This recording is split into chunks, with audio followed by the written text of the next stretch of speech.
যাহার পরশ পেয়ে পাথর হলো সোনা, কিঞ্চিত ভুল নেই তাহার একটিও কণা। যাহার পরশ পেয়ে পাথর হলো সোনা, কিঞ্চিত ভুল নেই তাহার একটিও কণা।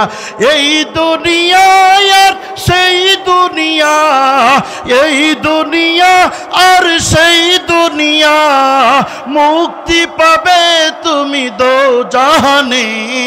সমাধান সমাধান চাও যদি জীবনে মরণে, ফিরে যাও খুঁজে নাও চোখ রাখো কোরআনে। ফিরে যাও খুঁজে নাও চোখ রাখো কোরআনে। জোরে বলুন মারহাবা। আমার প্রিয় মুসলমান ভাইরা, এ কোরআন আছে কিন্তু কোরআনের হেদায়েত সবার মধ্যে প্রবেশ করবে না।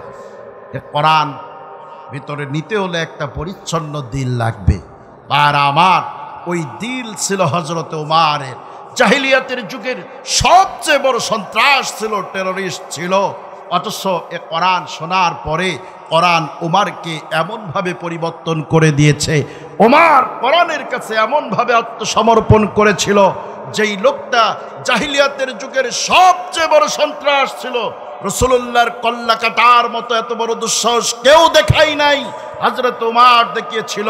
সেই ওমরকে কোরআন এমন মর্যাদার আসনে সমাসীন করে দিয়েছিল, রাসূল আকরাম সাল্লাল্লাহু আলাইহি ওয়াসাল্লাম দুনিয়াতেই ওমরকে জান্নাতের শুভ সংবাদ শুনিয়েছিলেন। সুবহানাল্লাহ। সেই কোরআন আজও আছে না নাই? জোরে চিল্লায় বলেন, আছে না নাই? কোরআন আছে, কিন্তু ওমরের মতো দিলওয়ালা মানুষের অভাব।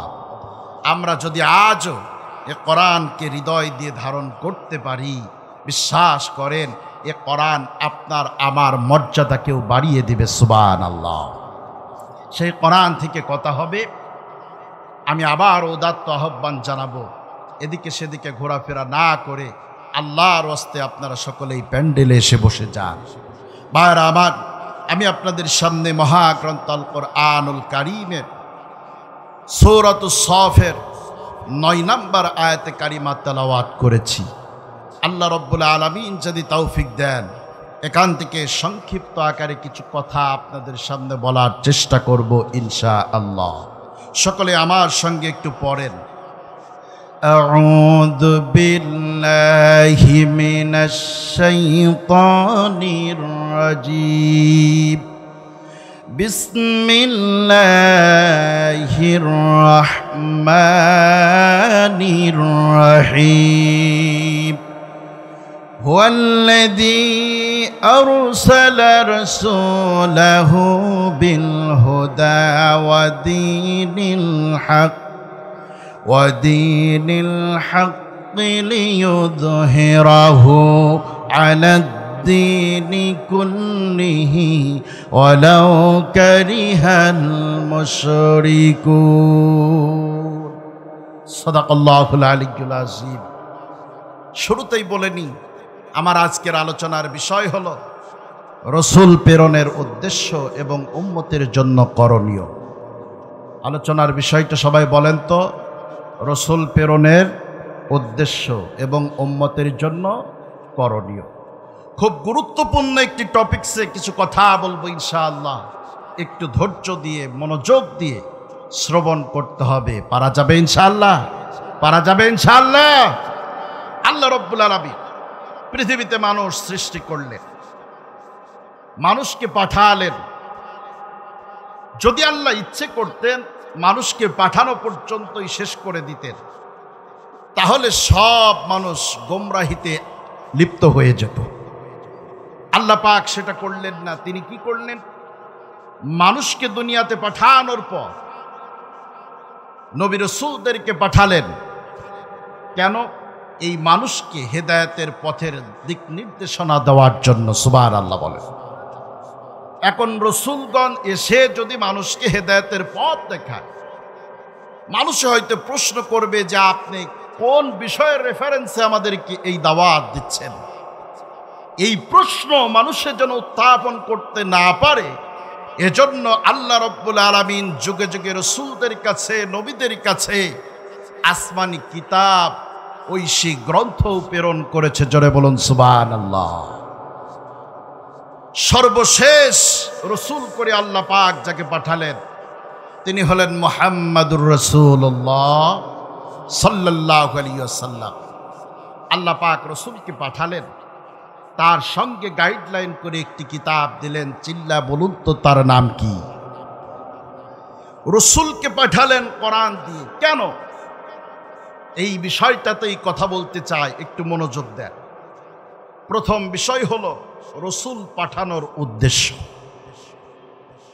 রসুল আকরাম সাল্লাল্লাহু আলাইহি ওয়াসাল্লামকে আল্লাহ রাব্বুল আলামিন তিনটি বিষয়কে কেন্দ্র করে দুইটি জিনিস দিয়ে একটি উদ্দেশ্য দিয়ে প্রেরণ করেছে। জোরে বলুন সুবহানাল্লাহ। কথাটা একটু কঠিন, সামনে এগোলে পরিষ্কার হবে ইনশাআল্লাহ। তিনটি জিনিসকে কেন্দ্র করে উদ্দেশ্য করে তিনটা জিনিসের পরিপ্রেক্ষিতে আল্লাহ পাক রসুলকে পাঠালেন। সেই জিনিসগুলো কি? রসুল আকরাম সাল্লাল্লাহু আলাইহি ওয়াসাল্লাম মসজিদে নববীতে বসে আছেন, সামনে একজন সাহাবী বসে আছেন।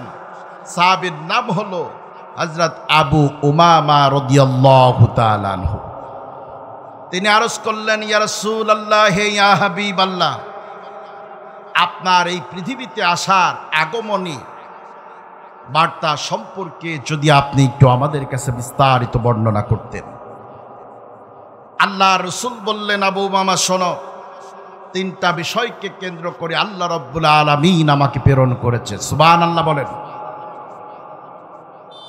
সাহাবী জিজ্ঞাসা করলেন, ইয়া রাসূলুল্লাহ, ইয়া হাবিবাল্লাহ, সেই তিনটি জিনিস কি যেই তিনটা জিনিসকে কেন্দ্র করে আল্লাহ রাব্বুল আলামিন আপনারে প্রেরণ করেছে? নবীজি ডেকে বললেন, আবু উমামারে, সর্বপ্রথম নাম্বারে বিষয়টা হলো মুসলমানদের জাতির পিতা হযরত ইব্রাহিম আলাইহিস সালামের দোয়ার ফসল করে আল্লাহ রাব্বুল আলামিন আমারে পাঠিয়েছে। হযরত ইব্রাহিম আলাইহিস সালামের দোয়ার ফসল করে রসুলকে পাঠানো হলো। সেই দোয়াটা কি ছিল?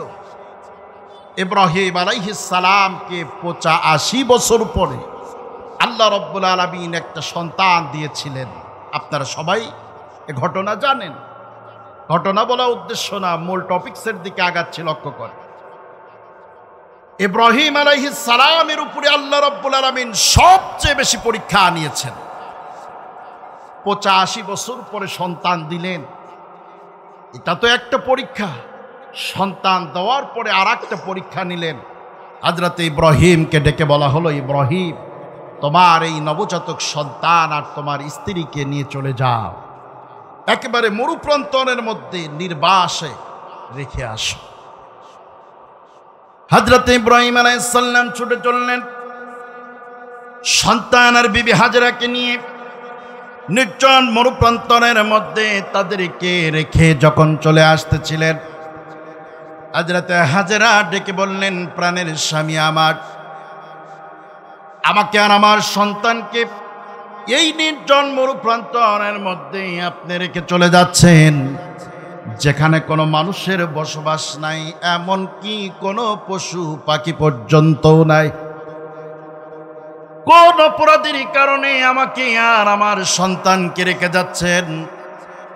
হযরত ইব্রাহিম আলাইহিস সালাম একটা প্রশ্নেরও জবাব দিলেন না, সামনে এগোনো শুরু করেছেন। বিবি হাজরা আবার ডেকে বলল, প্রাণের স্বামী, নির্জন মরুপ্রান্তরের মধ্যেই আপনি রেখে যাচ্ছেন বুঝতে পারলাম, কিন্তু আমাদের খাবারের বন্ধ ব্যবস্থা কি হবে এটাও তো কিছু বলে গেলেন না। হযরত ইব্রাহিম আলাইহিস সালাম তবুও কোনো জবাব না দিয়ে সামনে হাঁটছেন। বিবি হাজরা আবার ডেকে বললেন, প্রাণের স্বামী আমার, শুধুমাত্র একবারের জন্য আপনি বলে যান, এই নির্জন মরুপ্রান্তরে আমাকে আর আমার সন্তানকে রেখে যাচ্ছেন আপনার ব্যক্তিগত কোনো ইচ্ছাই নাকি আল্লাহ রাব্বুল আলামিনের নির্দেশে? হযরত ইব্রাহিম আলাইহিস সালাম এবার থমকে দাঁড়ালেন। পিছনের দিকে ঘুরে তাকিয়ে বিবিকে ডেকে বললেন, বিবি রে, 85 বছর পরে যেই সন্তান আল্লাহ পাক আমাকে দিয়েছে, ওই সন্তানের প্রতি আমার মা মহব্বতের কোনো কমতি নাই। তবে শোনো, আমি আমার ব্যক্তিগত কোনো ইচ্ছায় বা কারণে তোমাদের রেখে যাচ্ছি না, বরং আমি রেখে যাচ্ছি ওই আসমান আর জমিনের মালিক আল্লাহ রাব্বুল আলামিনের নির্দেশে। বিবি হাজেরা এবার ডেকে বললেন, প্রাণের স্বামী, এই নির্দেশ যদি আল্লাহর পক্ষ থেকে হয়ে থাকে তাহলে তো আর চিন্তার কোনো কারণ নাই। আপনি কোনো রকম টেনশন ছাড়া বাড়ি চলে যান, কারণ আমি বিশ্বাস করি যে আল্লাহ রাব্বুল আলামিন আমাকে আর আমার সন্তান ইসমাইলকে দুনিয়ায় পাঠিয়েছে, ওই আল্লাহ রাব্বুল আলামিন অন্তত আমাকে আর আমার সন্তানকে না খাওয়া মারবে না। কি ইমান লক্ষ্য করেন, স্বামীরে বিদায় জানায় দিলেন, কোন রকম টেনশন ছাড়া আপনি চলে যান, আমার আর কোনো টেনশন নাই। যেহেতু আল্লাহ রাব্বুল আলামিনের আদেশে আমাদের রেখে যাচ্ছেন, সেহেতু বিশ্বাস করি আল্লাহ রাব্বুল আলামিন আমাদের খাবারের ব্যবস্থা ঠিকই করে দিবেন। সুবহানাল্লাহ। হযরত ইব্রাহিম আলাইহিস সালাম সামনে এগোনো শুরু করেছেন। কিছু দূর যাওয়ার পর, পাহাড়ের আড়ালে যাওয়ার পর লক্ষ্য করে দেখলেন সন্তান আর বিবিকে যখন আর দেখা যাচ্ছে না, হযরত ইব্রাহিম আলাইহিস সালাম দাঁড়ায় গেলেন, দুইটা হাত আসমানের দিকে উঠা দিয়ে একটা দোয়া করলেন। হযরত ইব্রাহিম পড়লেন, রব্বানা ওয়াবআত ফীহিম রাসূলাম মিনহুম ইয়াতলু আলাইহিম আয়াতিকা ওয়া ইউআল্লিমুহুমুল কিতাবা ওয়াল হিকমাতা ওয়া ইউযাক্কিহিম ইন্নাকা আনতাল আজিজুল হাকীম। হযরত ইব্রাহিম আলাইহিস সালাম আল্লাহর দরবারে দুটি হাত তুলে প্রার্থনা করে বললেন, রব্বুল আলামিন, 85 বছর পরে সন্তান দিয়েছ, এত মহব্বতের সন্তান, কলিজার সন্তানকে নির্জন মরুপ্রান্তরে রেখে যেতে বলেছ, আমি তোমার আদেশ অমান্য করি নাই। তবে আমি এবার তোমার দরবারে একটা প্রার্থনা করি, ও রব, মেহেরবানি করে আমার দোয়াটাকে তুমি কবুল আর মঞ্জুর করে নাও। জোরে বলুন সুবহানাল্লাহ। হযরত ইব্রাহিম আলাইহিস সালাম দোয়া করলেন, রব্বানা ওয়াবআত ফীহিম রাসূলাম মিনহুম, আমি যেই সন্তানকে রেখে যাচ্ছি তোমার আদেশে, এই সন্তানের বংশ পরম্পরায় এই জমিনের মধ্যে এমন একজন রসুলকে তুমি প্রেরণ করো, যেই রসুলের কর্মসূচি হবে 4টা। জোরে বলুন কয়টা? 4টা কর্মসূচি দিয়া তুমি প্রেরণ করবা। সেই কর্মসূচি হলো ইয়াতলু আলাইহিম আয়াতিকা, তার উপরে যেই কিতাব তুমি নাজিল করবা, ওই কিতাবের আয়াতগুলো মানুষের কাছে তেলাওয়াত করে শোনায়া দিবে। ওয়া ইউআল্লিমুহুমুল কিতাব, ওই কিতাবের জ্ঞান মানুষকে শিক্ষা দিবে। ওয়াল হিকমাতা, মানুষকে প্রজ্ঞা শিক্ষা দিবে। ওয়া ইউযাক্কিহিম, আর ওই কিতাব দ্বারা তামাম পৃথিবীর মানুষকে পরিশুদ্ধ করবে। জোরে বলুন সুবহানাল্লাহ। আমার প্রিয় মুসলমান ভাইরা, হযরত ইব্রাহিম আলাইহিস সালাম সেদিন দোয়া করলেন, আল্লাহ রাব্বুল আলামিন দোয়াকে মঞ্জুর করে নিলেন। ইব্রাহিম আলাইহিস সালামের 2টা সন্তান ছিল। জোরে বলুন কয়টা সন্তান? একটার নাম হলো হযরত ইসমাঈল আলাইহিস সালাম, আর একটার নাম হলো হযরত ইসহাক আলাইহিস সালাম। এই পৃথিবীতে আল্লাহ রাব্বুল আলামিন যত পয়গম্বরকে প্রেরণ করেছেন, সব পয়গম্বরগুলো হযরত ইসহাক আলাইহিস সালামের বংশ পরম্পরায় এসেছে। সুবহানাল্লাহ। আর হযরত ইসমাঈল আলাইহিস সালামের বংশ পরম্পরায় এই পৃথিবীতে একজন পয়গম্বরকে আল্লাহ পাক প্রেরণ করলেন, সমস্ত নবী রাসূলদের সর্দার করে। তিনি হলেন আখেরি জামানার পয়গম্বর, বিশ্বনবী মুহাম্মদুর রাসূলুল্লাহ। চিল্লায়ে বলুন সাল্লাল্লাহু আলাইহি ওয়াসাল্লাম।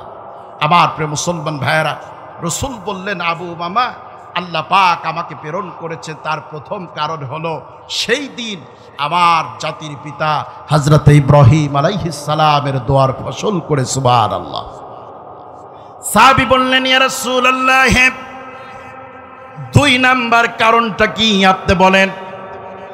আল্লাহর রাসূল বললেন, আবু মামা শোনো, 2 নাম্বার কারণ হলো আমার ভাই হযরত ঈসা রূহুল্লাহর সুসংবাদের ফসল করে আল্লাহ রাব্বুল আলামিন আমাকে এই জমিনের মধ্যে প্রেরণ করেছে। সুবহানাল্লাহ। হযরত ঈসা আলাইহিস সালামের সেই সংবাদ কি ছিল?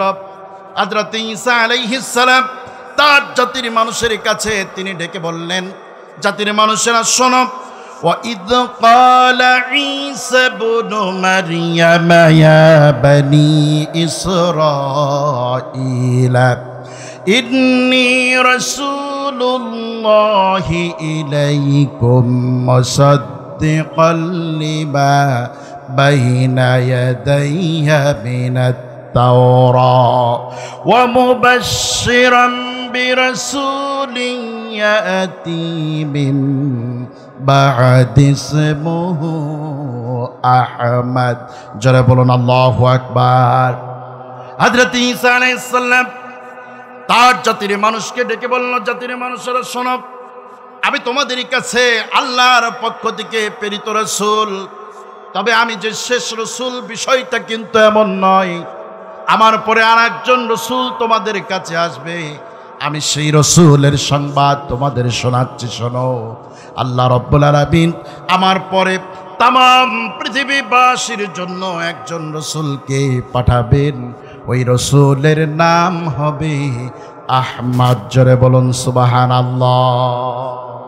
রসুলের একটা নাম হলো আহমদ, অর্থাৎ প্রশংসাকারী। আর আল্লাহ রাব্বুল আলামিন রসুলের নাম নিজে রেখে দিলেন মুহাম্মদ, সপ্রশংসিত। জোরে বলুন সুবহানাল্লাহ। আমার প্রিয় মুসলমান ভাইরা, রসুল বললেন, আবু মামা, এই পৃথিবীতে আমার আগমনের 2 নাম্বার কারণ ঈসা আলাইহিস সালামের সুসংবাদ। সাহাবী বললেন, নবীজি 3 নাম্বার কারণটা কি?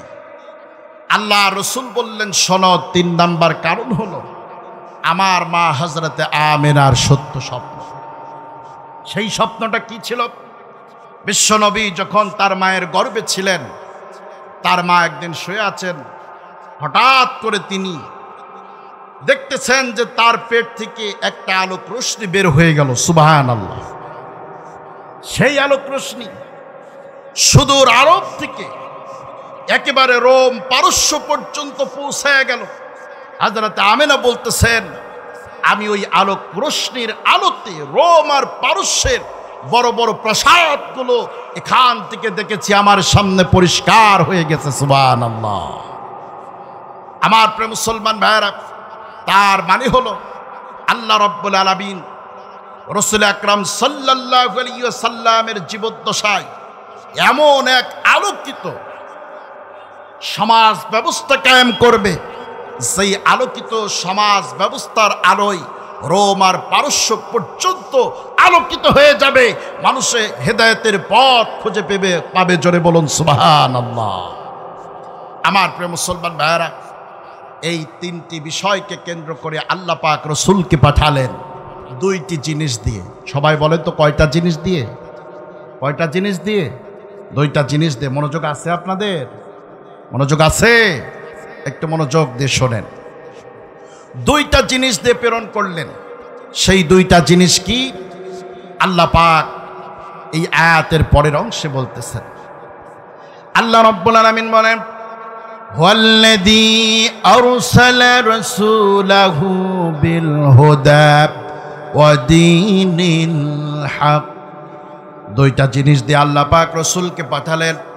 তার একটা জিনিসের নাম হলো বিল হুদা, হেদায়েত। সেই হেদায়েতটা হলো মহাগ্রন্থ আল কোরআনুল কারীম। আল্লাহ রাব্বুল আলামিন কোরআনের অন্য আয়াতের মধ্যে এর ব্যাখ্যা করেছেন। আল্লাহ রাব্বুল আলামিন বলেন, ওয়ানাজ্জালনা আলাইকাল কিতাবা তিবয়ানাল লিকুল্লি শাই وهدى ورحمة وبشرى للمسلمين আল্লাহ পাক বলতেছে দুনিয়ার মানুষ আমি এমন একটা কিতাব আমার রাসূল আমার পয়গম্বর মুহাম্মদুর রাসূলুল্লাহ সাল্লাল্লাহু আলাইহি ওয়াসাল্লামের কাছে পাঠালাম ওয়ানাজ্জালনা আলাইকাল কিতাব ও রাসূল এমন একটা কিতাব আপনার উপরে নাজিল করেছি তিবয়ানাল লিকুল্লি শাই যেই কিতাবের মধ্যে মানুষের জীবনের চলার জন্য যা কিছু দরকার তার সব কিছু আমি আল্লাহ রব্বুল আলামিন খুলে খুলে বর্ণনা করে দিয়েছি আমার প্রিয় মুসলমান ভাইরা তার মানে হলো মানুষের ব্যক্তি জীবন থেকে শুরু করে নিয়ে আন্তর্জাতিক জীবন পর্যন্ত আর মানুষের রান্নাঘর থেকে শুরু করে নিয়ে পার্লামেন্ট পর্যন্ত পরিচালনার জন্য যা দিক নির্দেশনা দরকার তার সব কিছু আল্লাহ রব্বুল আলামিন এই কোরআনুল কারীমের মধ্যে খুলে খুলে বর্ণনা করে দিয়েছে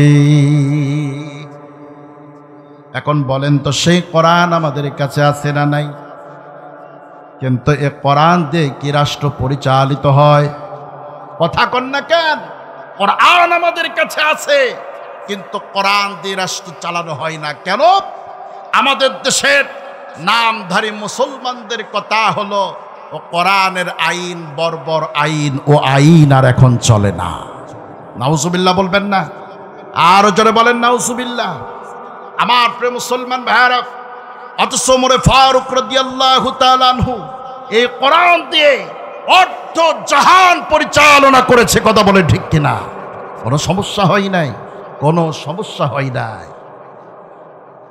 কোরআনুল কারীম এমন একটি কিতাব এই কিতাব দিয়ে যদি রাষ্ট্র পরিচালনা করা যায় কোরআনের সমাজ ব্যবস্থা যদি কায়েম হয়ে যায় ওই সমাজে মুসলমান যেমন শান্তিতে বাস করবে বেধর্মেও সর্বোচ্চ নিরাপত্তার সঙ্গে বাস করবে কথা বলেন ঠিক কিনা আমার প্রিয় মুসলমান ভাইয়েরা হযরত ওমর ফারুক রাদিয়াল্লাহু তাআলা আনহু রাস্তা দিয়ে হেঁটে যাচ্ছেন কয়েকজন সঙ্গী সাথে আছেন মরুভূমির একটা প্রান্তরে যাওয়ার পর হযরত ওমর থমকে দাঁড়ালেন কান্না আরম্ভ করেছেন সাহাবীরা জিজ্ঞাসা করলেন ইয়া আমিরুল মুমিনিন খলিফাতুল মুসলিমিন মরুপ্রান্তর পাড়ি দেওয়ার সময় এই জায়গায় দাঁড়ায় আপনি কান্না আরম্ভ করলেন কারণটা কি হযরত ওমর ডেকে বলল সঙ্গীরা শোনো আমি ওমর তো এমন একজন মানুষ ছিলাম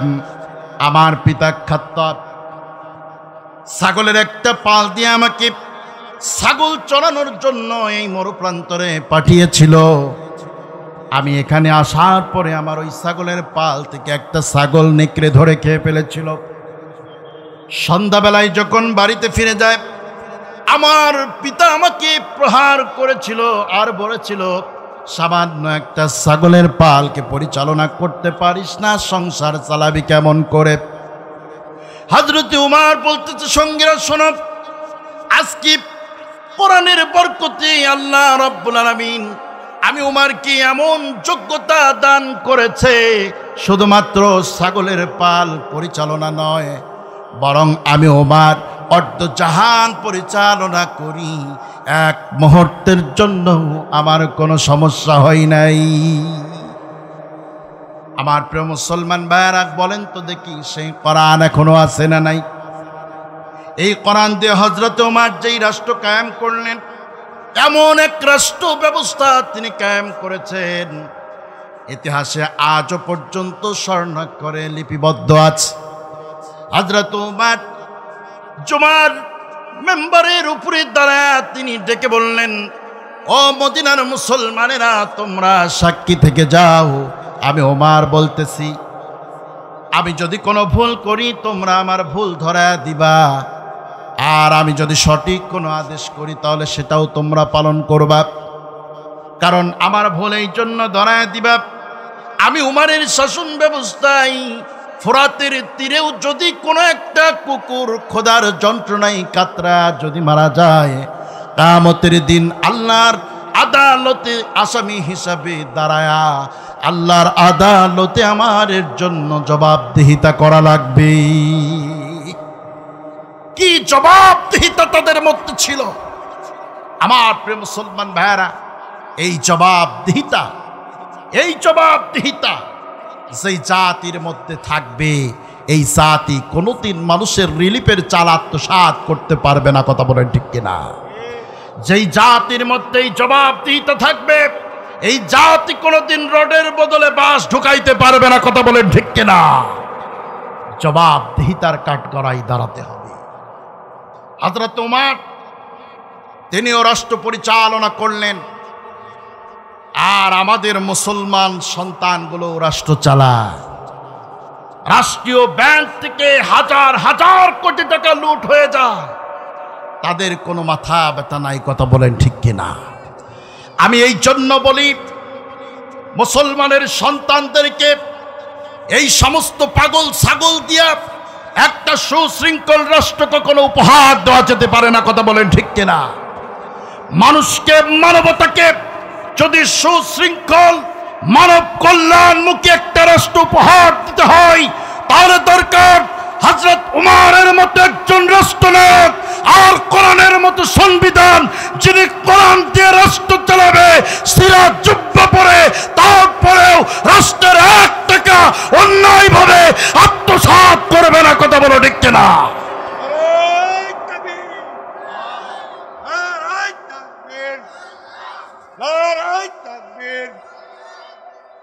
আমার প্রিয় মুসলমান ভাইয়েরা, এজন্য শান্তি চাও, শৃঙ্খলা চাও, কোরআনের রাজ কায়েম করো, কোরআনকে পার্লামেন্টে পাঠাও।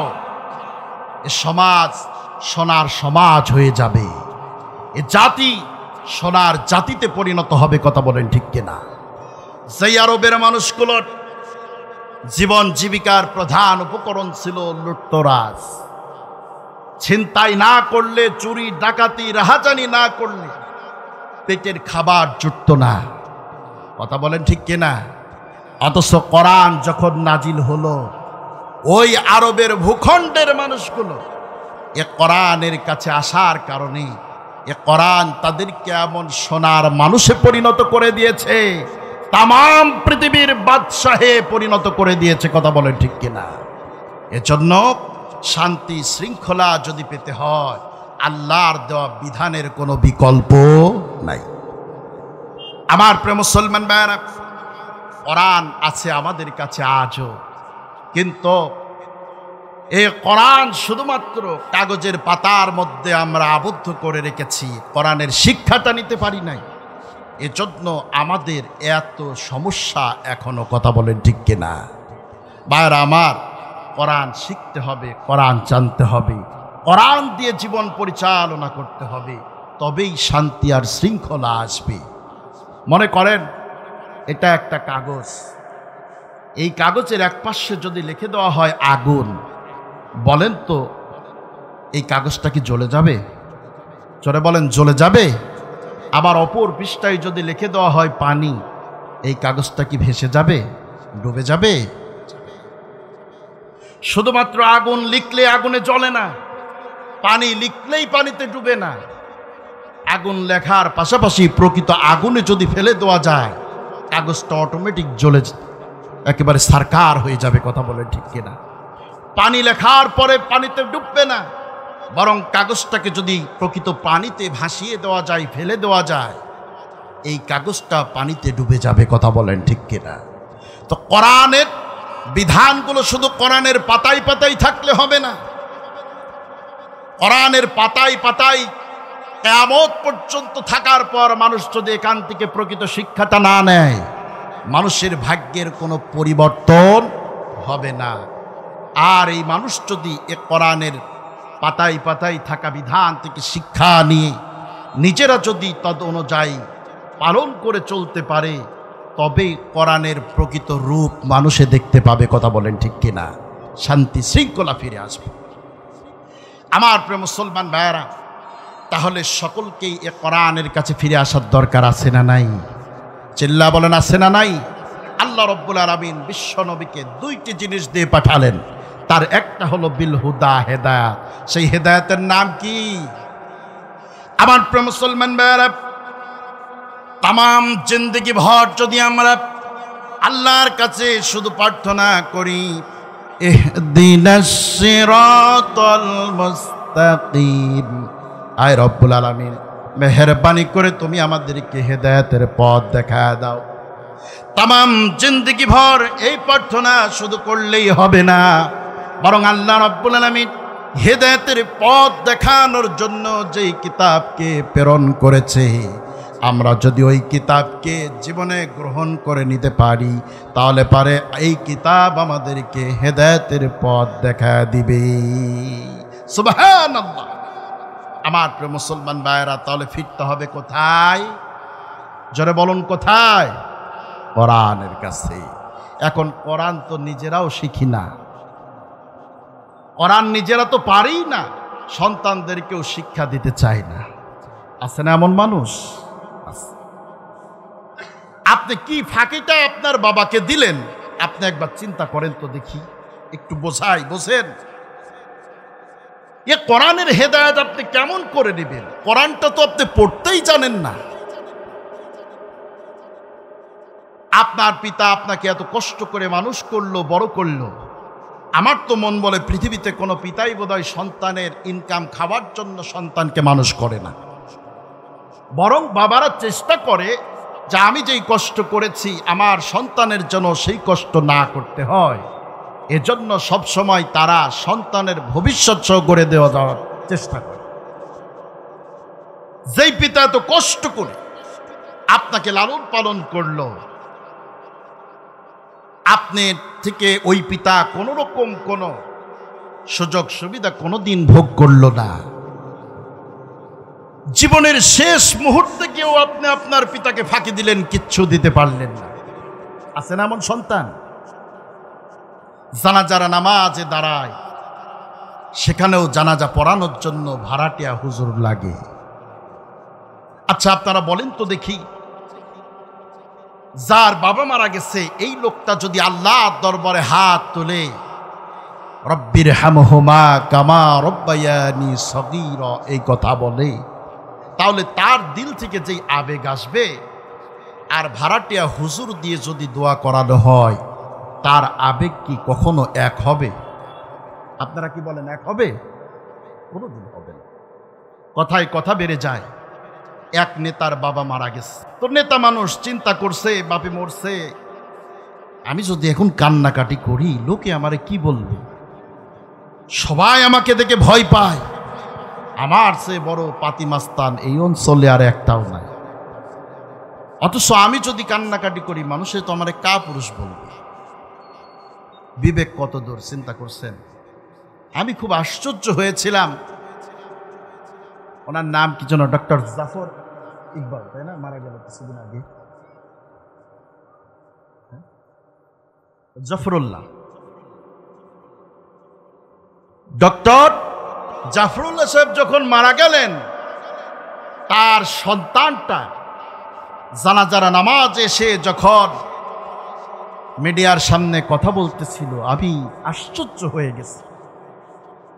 বাবা মারা গেছে এর বিন্দু পরিমাণ অনুভূতি ওর মধ্যে নাই। মন বলতেছিল বোধহয় এখন এই মাত্র নেশা করে এসে কথা বলছে। হাসছে, কি আজীব ব্যাপার। আপনার সন্তানটা যদি আপনার জীবনের শেষ লগ্নে আপনার কল্যাণে না আসে, তাহলে আপনার চেয়ে হতভাগা আর কেউ নাই। কথা বলে ঠিক কিনা? যে কথা বলতেছিলাম, নেতার বাপে মারা গেছে, নেতা চিন্তা করছে কান্না করলে মানুষে কি ভাববে। এখন কান্না না করলেও তো হয় না, তো টাকা পয়সার তো অভাব নাই, এখন টাকায় তো অনেক কিছুই হয়, দেখি কান্না করার জন্য কয়টা লোক ভাড়া পাওয়া যায় কিনা। গেছে, গিয়ে দেখছে কয়জন ভিক্ষুক একত্রে বসে ভিক্ষা করছে। আছে না আমাদের এই যে ঈশ্বরদী প্ল্যাটফর্মে গেলে দেখা যায় এক লাইনে কয়েকজন বসে ভিক্ষা করছে। নেতা গিয়ে ডেকে বলছে, শোনো, সারাদিন ভিক্ষা করে তোমরা কয় কেজি ধান চাল পাও? ভিক্ষুকরা বলছে যে সারাদিন ভিক্ষা করলে সন্ধ্যাবেলা হিসাব করে দেখি প্রায় কেজি 5 ধান চাল পাওয়া যায়। নেতা বলছে, তাতেই 5 কেজি ধান চালের জন্য কতবারই তোমাদের ঘুরতে হয়? বলছে সারাদিনে কম করে তাও তো কিছু না হলে 200-300 বাড়ি ঘোরাই লাগে। নেতা বলছে শোনো, আমি তোমাদেরকে 10 কেজি করে ধান দেব। কয় কেজি? সবাই আওয়াজ দিলেন না। কয় কেজি? 10 কেজি। মনোযোগ আছে? 10 কেজি করে ধান দেব, বাড়ি বাড়িও ঘোরা লাগবে না, এক জায়গায় বসে 1 ঘন্টার কাজ। ভিক্ষুকরা তো আনন্দিত হয়ে গেছে যে 1 ঘন্টায় 10 কেজি, তাও এক জায়গায় বসে। লাভ না ক্ষতি? লাভ। বলছে কাজটা কি? বলছে কাজ হলো আমার বাপ মারা গেছে, তার পাশে বসে 1 ঘন্টা কান্না করে দিতে হবে। ভিক্ষুকরা চিন্তা করছে, আল্লাহ, জীবনে বহু রকম পাগল দেখছি, এরাম তো কোনোদিন দেখি নাই যে নিজের বাপের জন্য কান্না করার জন্য লোক ভাড়া করে। আরেক ভিক্ষুক ধাক্কা দিয়ে বলছে, বেটা এত চিন্তা তোর করা লাগবে না, ওর বাপ মরুক চাই চাচা মরুক, আমাদের তো দেখার নাই, আমরা যে 1 বসাই 1 ঘন্টা পরে 10 কেজি ধান পাবো, এটাই তো লাভজনক। রাজি হয়ে গেছে, চলেন যাই। সঙ্গে করে নিয়ে আসছে, লাশের পাশে সারিবদ্ধভাবে বসায় দিছে, কান্না শুরু করো। এখন কান্না যে করবে, ওরে তো কারো বাপও মরে নাই, চাচাও মরে নাই, কি বলে কান্না করবে? বুঝেন নাই কথা? এখন এক ভিক্ষুক ডাক দিয়ে বলছে যে বেটা, বাপ চাচার চিন্তা বাদ দিয়ে তুই চিন্তা কর যে এই কান্নাকাটির পরে যে ধান দিবে ওইটা আদৌ দিবে কিনা, আর যদিও দেয় সেটা আলো ধান দিবে না সিদ্ধ ধান দিবে। ভিক্ষুকে এবার কান্না শুরু করছে যে আলো পাবো কি সিদ্ধ পাবো, পাবো কি নাই বা পাবো, বাবারে বাবা। এখন বলেন তো দেখি, ওই নেতার কান্নার ভিক্ষুকের কান্না কি এক হবে? আমার প্রিয় মুসলমান, শিক্ষা নিতে হবে, ভালো করে বোঝার চেষ্টা করেন। আপনার বাবা মারা যাওয়ার পরে আপনি হাত তুললে যে আবেগ আসবে, অনুভূতি আসবে, ভাড়াকে হুজুক দিয়ে দোয়া করালে কোনোদিন সেই আবেগ আসতেই পারে না। কথা বলেন ঠিক কিনা? হুজুরে দোয়া করবে আর চিন্তা করবে যে এই মোনাজাতের পর 500 টাকার নোট দিবে না 100 টাকার নোট দিবে। বুঝছেন কথা? তারপরেও যদি হুজুরের সাথে সুসম্পর্ক থাকে তাও তো এক কথা। এখন তো আলেমদের যেভাবে কয়দিন পিটানো আরম্ভ হয়েছিল, তাতে হুজুররা দোয়া তো দূরের কথা, জানাজা উজু করে পড়াবে তাও সন্দেহ ছিল। কথা বলে ঠিক না? ভাইরা আমার, ফাঁকিতে পড়েন না। আমার প্রিয় মুসলমান ভাইরা, সারা জীবন ভর আপনার বাবাকে কিচ্ছু দিতে পারেন নাই। যখন আপনি উপার্জন শিখেছেন তখন আপনি ভিন্ন হয়ে গিয়েছেন, আলাদা হয়ে গিয়েছেন। এই পৃথিবীতে এমন অনেক কোলাঙ্গার সন্তান আছে, নিজের উপার্জন শক্তি ভালো, ঈদের দিনে ভালো মন্দ বাজার করে ঘরের দরজা আটকা খায়, আর দক্ষিণী বাবা মা পাশের রুমের মধ্যে দরজা আটকা শাক দিয়ে পান্তা ভাত খাই, আছে না নাই? অনেক সন্তান এমন আছে, আমি আমার ভাষায় বলি, তোর মতো কোলাঙ্গার সন্তান বেঁচে থাকার চেয়ে মারা যাওয়া অনেক ভালো। কথা বলেন ঠিক কিনা? আমার প্রিয় মুসলমান ভাইরা, নিজের বাবাকে জীবদ্দশায় কিচ্ছু দিতে আপনি পারেন নাই। জানাজার নামাজে আপনি দাঁড়ালেন, নামাজের ইমামতিটাও আপনি করতে পারেন নাই। বারাটিয়া হুজুর দিয়ে নামাজ পড়ালেন, পিছনে দাঁড়ায় নামাজ পড়তেছেন। নিজের বাবার জন্য জানাজার নামাজের মধ্যে 3টা দোয়া পড়া লাগে, একটা দোয়াও তো আপনার মুখস্থ নাই। আপনি তো এই জায়গাতেও এমন ফাঁকি দিলেন, জীবনের শেষ মুহূর্তেও চুপচাপ থেকে দোয়া না পড়ে বাবারে দাফন করেছে। আমার প্রিয় মুসলমান ভাইরা, আপনি যেই ফাঁকিটা আপনার বাবাকে দিয়েছেন, ওই একই ফাঁকিতে আপনি যদি নিজে পড়তে না চান, তাহলে আপনার কাছে অনুরোধ করব, মেহেরবানি করে আপনাদের সন্তানগুলোকে সারা ফোরকানিয়া মাদ্রাসায় পাঠায়া দেন। সন্তানকে ডাক্তার বানান, ইঞ্জিনিয়ার বানান, যা ইচ্ছা বানান, কোনো সমস্যা নাই। তবে ওর জীবনের শুরু লগ্নে কোরআনের জ্ঞানটার মধ্যে ঢুকায়া দেন। আল্লাহর কসম করে বলি, জীবনের শুরু লগ্নে যদি কোরআনের জ্ঞানটা ঢুকায়া দিতে পারেন, আপনার ইন্তেকালের পরে ভাড়াটিয়া হুজুর লাগবে না, আপনার সন্তান নিজে ইমামতি করে আপনার জানাজা পড়ায়া দিবে। আর এই পৃথিবীতে একজন বাবার জন্য এর চেয়ে বড় সফলতা তো আর কিছুই হতে পারে না। নিজের জানাজার নামাজটা নিজের সন্তানের ইমামতিতে হওয়া, এর চেয়ে সৌভাগ্য তো আর কিছুই হতে পারে না। কারণ হলো বিশ্বনবী বলেছেন, কোন সন্তান যদি তার বাবার জন্য তার মায়ের জন্য আল্লাহর দরবারে দুটি হাত তুলে চোখের পানি ছেড়ে দিয়ে যদি পড়ে, রব্বিরহামহুমা কামা রব্বায়ানি সগীরা। আল্লাহর নবী বলেছেন, উম্মত শোনো, কোন বান্দা যদি আল্লাহর দরবারে দুটি হাত তুলে চোখের পানি ছেড়ে দিয়ে বাবা মার জন্যই প্রার্থনা করতে পারি, ওই বান্দার চোখের পানিটা নাকের ডোগা পৌঁছাতে দেরি হয়, আল্লাহ রব্বুল আলামিনের তার বাবা মার কবরের আযাব মাফ করে দিতে দেরি হয় না। আর জোরে বলেন সুবহানাল্লাহ। আমার প্রিয় মুসলমান ভাইয়েরা, তাহলে এবার বলেন তো, কোরআনে শিক্ষা দেওয়ার দরকার আছে না নাই? আরো জোরে বলেন, আছে না নাই? অন্তত ইসলামের মৌলিক বিষয় যেগুলো দরকার, সব জ্ঞানটুকু সন্তানের মধ্যে প্রাথমিক জীবনেই দিয়ে দেওয়ার দরকার আছে না নাই? সবাই দিবেন তো? সন্তানগুলোকে মাদ্রাসামুখী করবেন ইনশাআল্লাহ। আল্লাহ কবুল করুক, চিল্লায় বলুন আমিন। আমার প্রিয় মুসলমান ভাইয়েরা, এই হলো সেই কোরআন বিল হুদা। আল্লাহ রাব্বুল আলামিন বলতেছেন, নবীজি, দুইটি জিনিস দিয়ে আমি আল্লাহ রাব্বুল আলামিন আপনারে প্রেরণ করলাম, তার একটা জিনিসের নাম হলো বিল হুদা, আল কোরআন। দুই নাম্বারটা হলো ওয়াদীনিল হক। জোরে বলুন আল্লাহু আকবার। ওয়াদীনিল হক, দুই নাম্বারটা হলো সত্য একটা জীবন ব্যবস্থা, তার নাম হলো ইসলাম। জোরে বলুন সুবহানাল্লাহ। আরো জোরে চিল্লায় বলুন সুবহানাল্লাহ। আমার প্রিয় মুসলমান ভাইয়েরা, সেই ইসলাম নামক জীবন ব্যবস্থা পেয়ে, ইসলাম নামক ধর্মের অনুসারী হতে পেরে আপনারা খুশি না বেজার? সবাই খুশি? সবাই খুশি? সবাই খুশি হতে পারে না। উদাহরণ দিলে বুঝবেন। আপনারা বলেন তো দেখি, দাড়ি রাখা এটা ইসলামের একটা আদর্শ কিনা? সবাই কথা বললেন না। এবার অনেকে চিন্তা করছে, সর্বনাশ, আমার মুখেই তো দাড়ি নাই, বললেই তো ফেসে যাব। আরে বোঝানোর জন্য বলছি, দাড়ি রাখা ইসলামের একটা কি আদর্শ। রাসূল আকরাম সাল্লাল্লাহু আলাইহি ওয়াসাল্লামের মুখে দাড়ি ছিল কিনা বলেন? তার থেকে ইসলাম এসেছে। তারপরে হযরতে আবু বকর, হযরতে ওমর, হযরতে উসমান, হযরতে আলী, তাদের মুখে দাড়ি ছিল না ক্লিন শেভ ছিল? ছিল কিনা?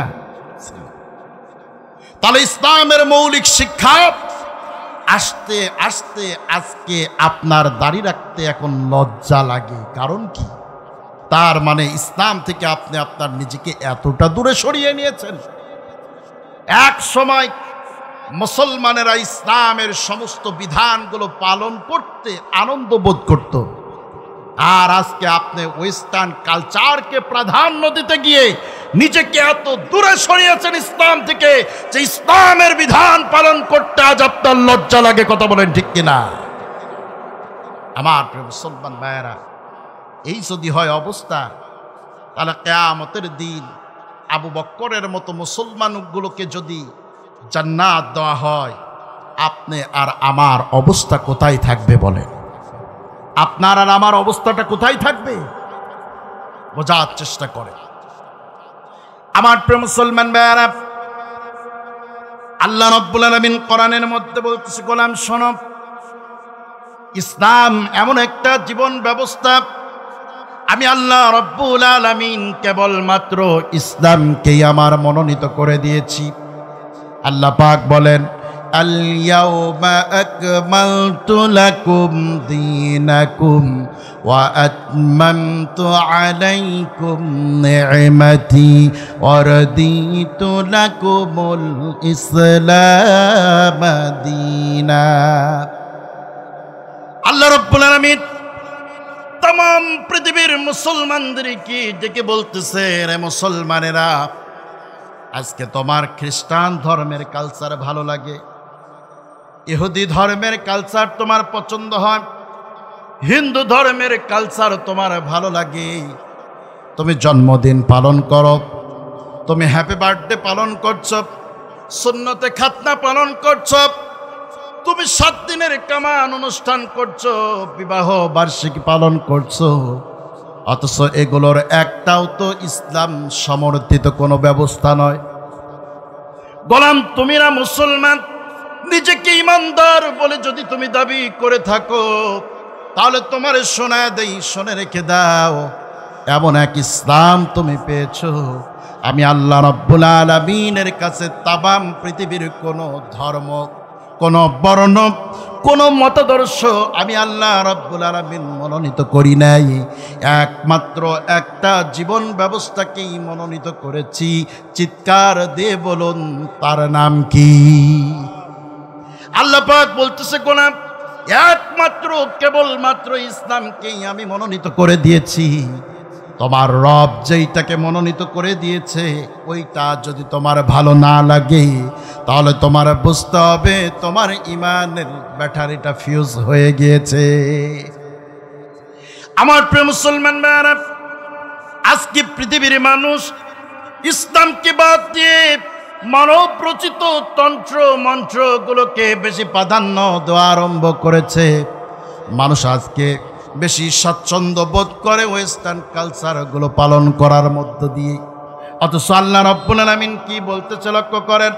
আল্লাহ পাক বলে, গোলাম শোনো, وَمَن يَبْتَغِي غَيْرَ الْإِسْلَامِ دِينًا فَلَن يُقْبَلَ مِنْهُ وَهُوَ فِي الْآخِرَةِ مِنَ الْخَاسِرِينَ।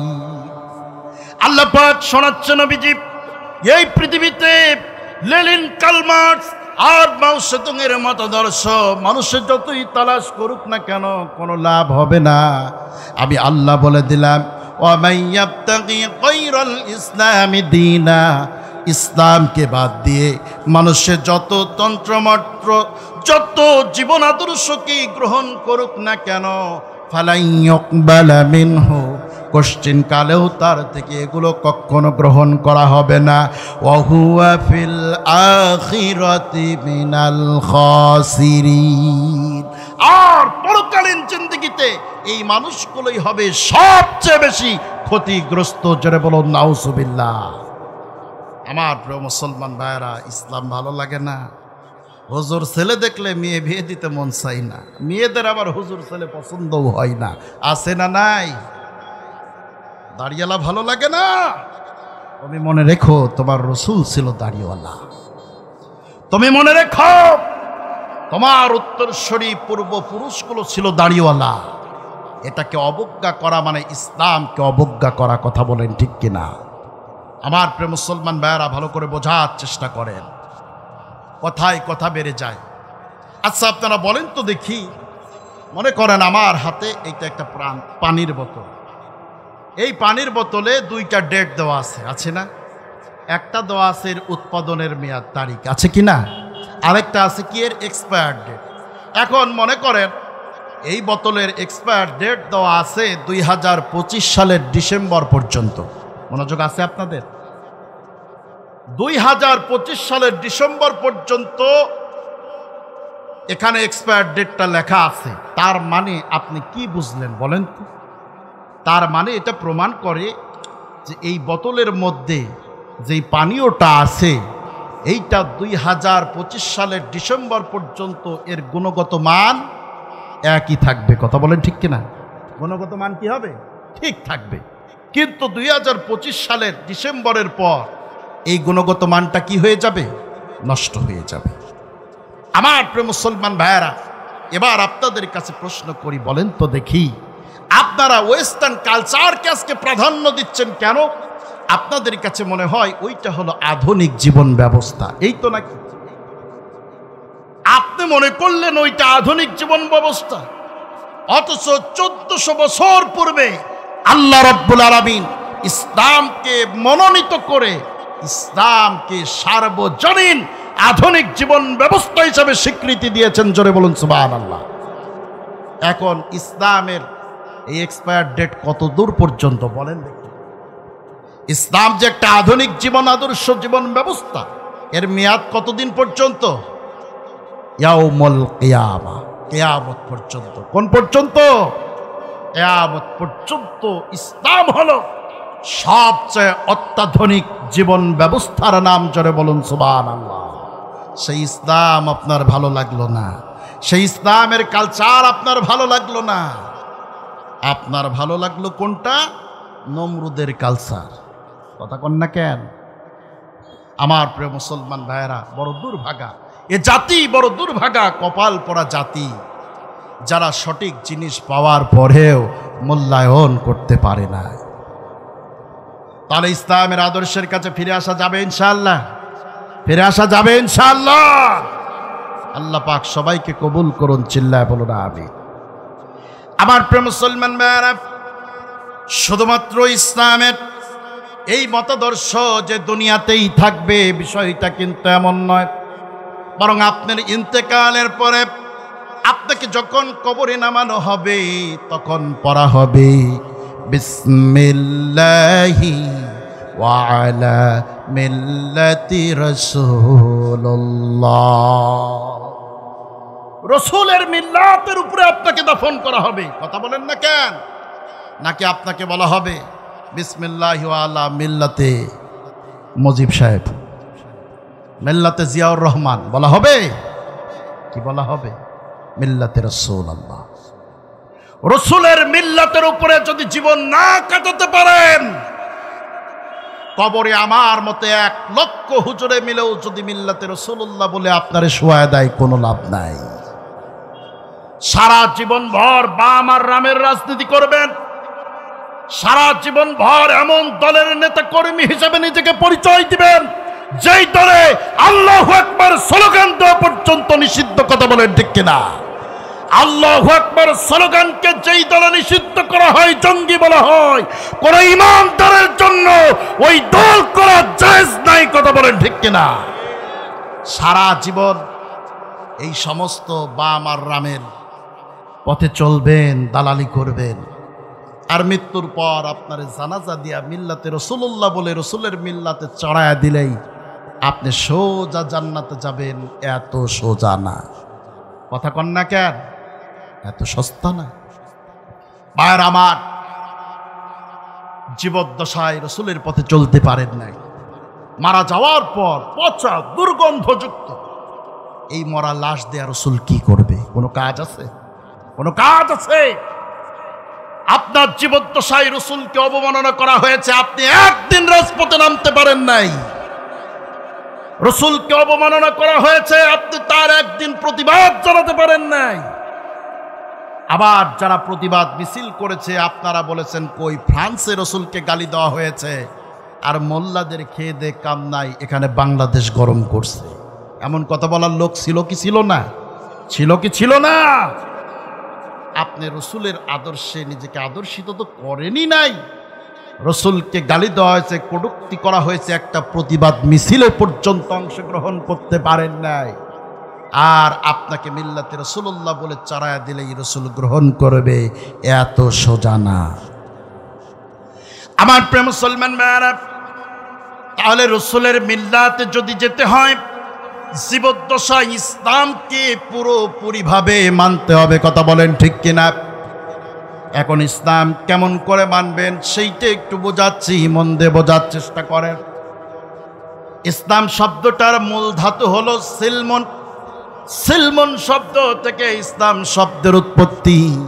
সিলমন শব্দের অর্থ হলো আত্মসমর্পণ করা, সারেন্ডার করা। কেমনে আপনি আত্মসমর্পণ করবেন? হযরত ইব্রাহিম আলাইহিস সালাম সেই শিক্ষা দিয়েছেন। আল্লাহ রাব্বুল আলামিন হযরত ইব্রাহিম খলিলুল্লাহকে যখন ডেকে বললেন আসলিম, আত্মসমর্পণ করো, হযরত ইব্রাহিম আলাইহিস সালাম কোন রকম চিন্তা ভাবনা ছাড়াই তিনি বললেন আসলামতু লিরাব্বিল আলামিন। ও আমার রব, তুমি আমারে আত্মসমর্পণ করতে বলেছ, আমি আত্মসমর্পণ করলাম। জোরে বলুন সুবহানাল্লাহ। আল্লাহ পাক ডেকে বললেন, ইব্রাহিম শুধু ইসলামে প্রবেশ করলেই হবে না, আত্মসমর্পণ করলেই শুধু হবে না, পরীক্ষা দেওয়া লাগবে। কি দেওয়া লাগবে? পরীক্ষা। শুরু হয়ে গেল পরীক্ষা। কেমনে? নিজের পিতা সর্বপ্রথম তার পিছনে লাগলো। লক্ষ্য করে দেখলো পিতা যে আমি যেই মূর্তির ইবাদত করি, দাসত্ব করি, আমার সন্তান সেই মূর্তি থেকে বিমুখ, ইবাদত বন্দিগি কিচ্ছু করে না। তো এখন ওরে ও যে ঈমান আনছে ওইটা থেকে ফিরায় এখানে মূর্তির কাছে আনা যায় কেমনে? মূর্তির সাথে ওর ভালোবাসা জুড়ে দেওয়া যায় কেমনে? পরীক্ষা নেওয়া শুরু করে দিল। হযরত ইব্রাহিম আলাইহিস সালামকে একদিন ডেকে বলল, বাবা আমার, প্রতিদিন তো আমি কষ্ট করে মূর্তিগুলো মাথায় করে বিক্রি করতে যাই, আজকে আমি তো মুরব্বী হয়ে গেছি, বয়স হয়ে গেছে, কষ্ট হয়, আজকে একটু মূর্তির ঢাকিটা মাথায় করে নিয়ে তুমি বাজারে যাও, বিক্রি করে আসো। এখন সন্তান তো আর বাবার আদেশ ফেলে দিতে পারে না, কথা কন না কেন? হযরত ইব্রাহিম আলাইহিস সালাম মূর্তির ঢাকি মাথায় নিলেন, বাজারের উদ্দেশ্যে যাচ্ছেন। কিছুদূর যাওয়ার পরে তার মন বলল যে কি আজীব একটা ব্যাপার, এরা নাকি হলো খোদা, আমি একটা ছোট বাচ্চা মানুষ, আমার মাথার উপরে বসে বসে এরা আরামে যাচ্ছে, আর আমার যে কষ্ট হচ্ছে, কেমন খোদা, একটু মায়া দয়াও কি নাই? ঢাকিটা মাথার থেকে নামিয়েছে, সব খোদারে লাইন ধরে দাঁড় করাইছে। কথা কি বুঝছেন? দাঁড় করায় বলছে, তোদের তো বিবেক জ্ঞান বলতেও কিচ্ছু নাই, আমি একটা বাচ্চা ছেলে, আমার মাথার উপরে চড়ে চড়ে তোরা যাচ্ছিস, আর তোরা আবার কেমন খোদা? আমি কিন্তু বাবা আর তোমারে মাথায় করে নিয়ে যেতে পারবো না, এবার তোমরা সবাই সারিবদ্ধভাবে আমার আগে আগে হাঁটো, আমি পিছনে আছি। তাকায় দেখে একটাও তো যায়নি। মূর্তি কি চলতে পারে? কথা কন না কেন? চলতে পারে? ইব্রাহিম আলাইহিস সালাম রাগান্বিত হলো, হয়ে বলল, বুঝতে পারেছি, সোজা আঙ্গুলে ঘি উঠবে না, আঙ্গুল বাঁকা করাই লাগবে। রশি বের করে সব কয়টার গলার সাথে প্যাঁচ দিয়ে বাঁধছে, বেঁধে বলছে, যেমনি আগে আগে হাঁটবা না, এবার আমি সামনে যাব, তোমরা পিছনে মিছিল করতে করতে আসো। বলেন তো, সব মূর্তির গলায় রশি বেঁধে সেই রশি ধরে যদি আগে আগে হাঁটে, পিছনে মূর্তিগুলার অবস্থা কি হবে? কথা কন, কি হবে? কিছু দূর যাওয়ার পর ইব্রাহিম আলাইহিস সালাম পিছনে ফিরে তাকায়, দেখছে সর্বনাশ, একটা আর একটার গায়ের উপরে চড়ছে, কারো একটা হাত নাই, কারো পা নাই, কারো নাক নাই। ইব্রাহিম আলাইহিস সালাম এই মূর্তি নিয়ে বাজারে গিয়েছে, এখন কেউ কি আর এই মূর্তি কিনবে? বলেন, কেউ কিনে না। ইব্রাহিম আলাইহিস সালাম আবার ঢাকিতে সাজায় নিয়ে চলে আসছে ফেরত।